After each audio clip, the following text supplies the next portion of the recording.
That's more than enough of listening to me.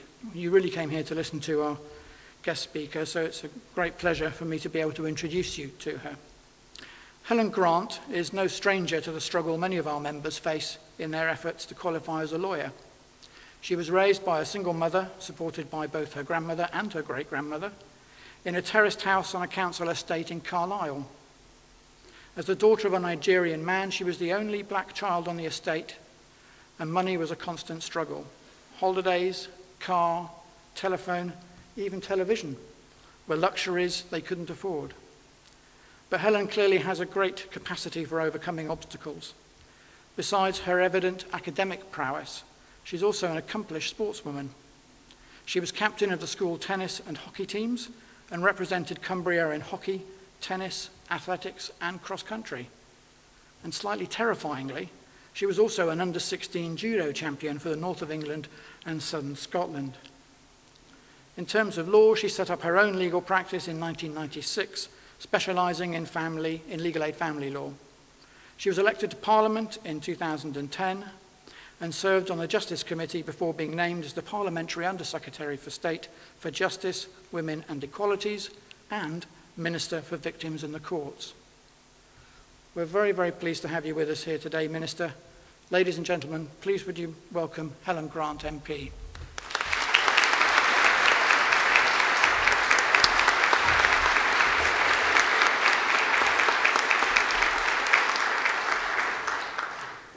Well, good afternoon, everyone, and thank you, Nick, for that lovely introduction. I haven't worn that judo suit for about 15 years, so do not worry.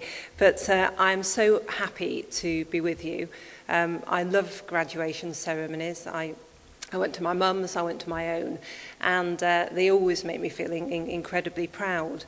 And it's very, very nice indeed to be here in Bedford to share yours with you today. And the first thing that I want to say to you, to all those graduating, is congratulations. Very, very well done indeed. And as Nick said, you are now entitled to call yourselves a chartered legal executive. And I think that deserves a round of applause, don't you?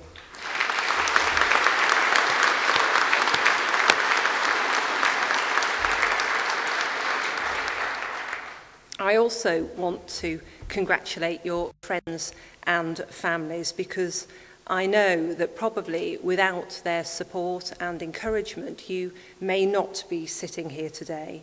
And as Nick mentioned, I was lucky enough to have a wonderfully supportive mother and husband ultimately, and they were with me all of the time through my legal career and through my political career.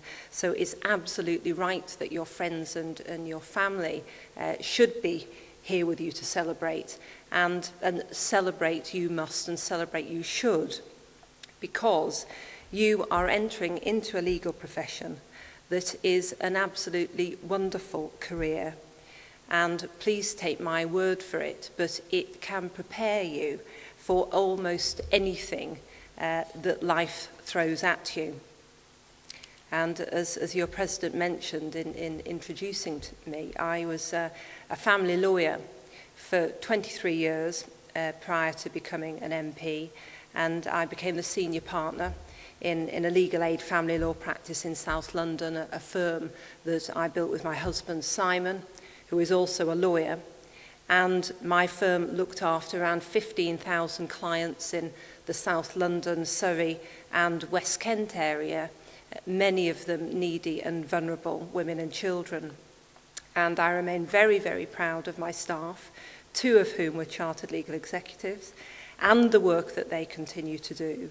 And I'm also very proud of the contribution that the practice makes to community life in the area and also to community safety in the area. When I was a lawyer, I found that no 2 days were ever the same, and each week brought a new kaleidoscope of challenges. And I never stopped learning, and I met some truly remarkable people. And I also had the privilege of being able to help many survivors of domestic violence move on with their lives and bring perpetrators to justice. And it's almost ironic that 10 years down the line, I have now become the Minister for Victims, and one of my responsibilities is looking after victims of domestic violence and other abuse. So you should be very careful what you wish for, because you never know what might happen.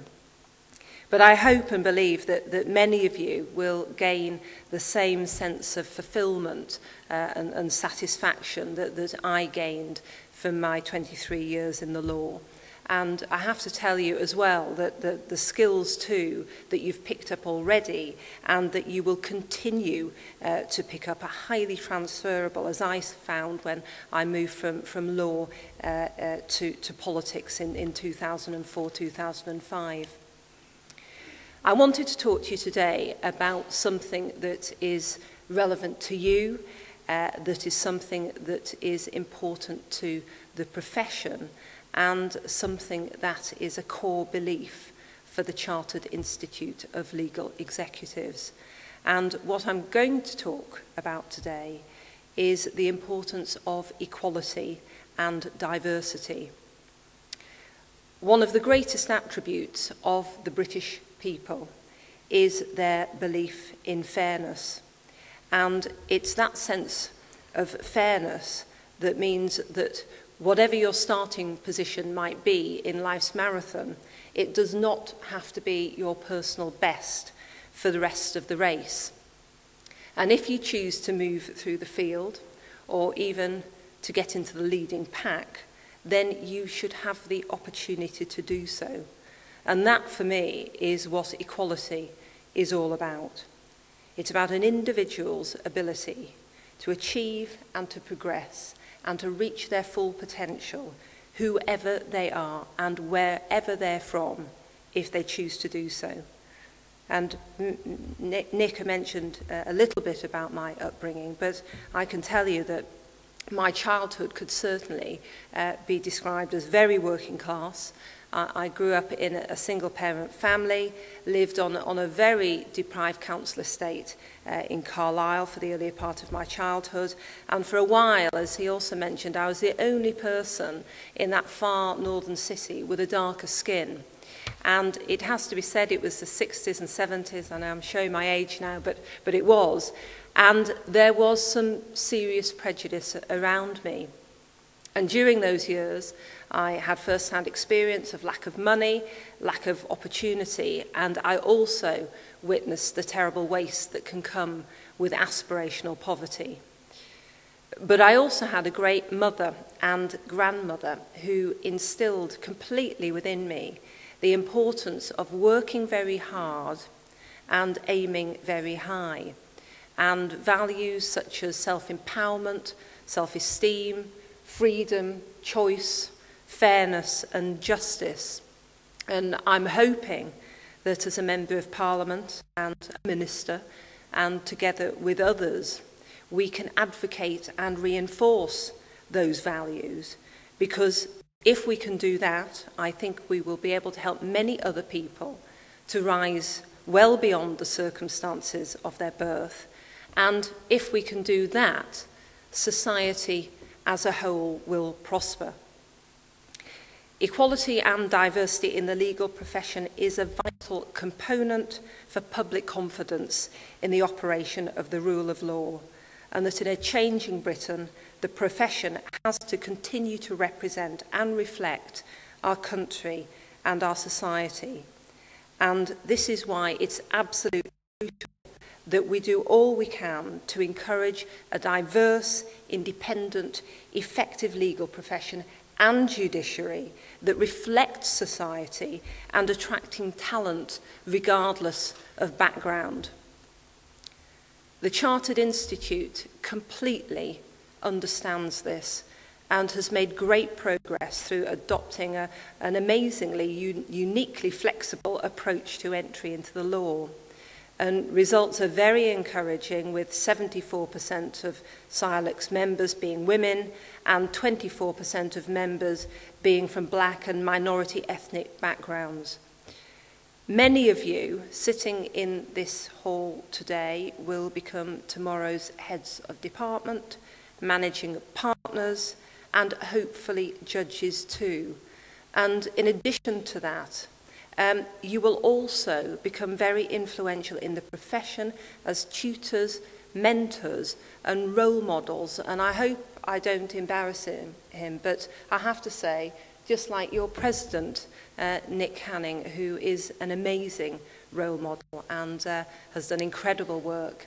He's got more to do, but we're all very, very proud of him and you and what he's built up and what he's creating. Achieving a more diverse legal profession and judiciary is something that I'm completely committed to in my role as Minister for Justice and Minister for Women and Equalities. And our government has promised to promote gender equality, and I'm very encouraged by coalition policies in relation to part-time and flexible working arrangements. And for some of you as well who may have not have had children yet, but our proposals in relation to shared parental leave. And I'm also delighted that the Crime and Courts Bill will enable salaried part-time working practices in the High Court and above. I know many in the legal profession too who are also firmly committed to gender and diversity balance, and I know that a variety of methods are being used, such as mentoring and sponsorship, setting targets and using best practice, all illuminated by the light of transparency. Part-time working arrangements can really improve female retention. In fact, any family-friendly working measure that allows women just a little bit more flexibility, especially when their children are young, can, I think, really pay off. Enforced quotas do worry me. I think that that kind of positive discrimination can demean an individual's value amongst her peers or his peers and alienate others to boot. And some would also say quotas treat symptoms and not causes, and I do think there is some truth in that. On an individual level, I think women and men can help themselves too. As women, and I know there are many graduating today, but as women, we may need to be more assertive in our approach and not be afraid to take credit for our achievements. And I think confidence, or lack of it, is still an issue with many, not all, and it's being created and caused by years of sexism, in my opinion, and lack of female role models, and it can start, sadly, from quite an early age. Men too, in all of this, may need to become better listeners and learn to hear a woman's voice and actually embrace the enlightenment of a broader horizon. Because I do firmly believe that when courageous women meet enlightened men, there is actually little that cannot be achieved. Many of you graduating today have already overcome many of the barriers and hurdles that impede individual progress and completely frustrate social mobility. You have self-esteem, you have self-confidence, and actually, that's all you need now to allow your aspirations to breathe. And so, as you start your legal careers as legal professionals, I say aim high, work hard, and believe you can achieve anything that you choose to. And I wish you all the very best. Thank you.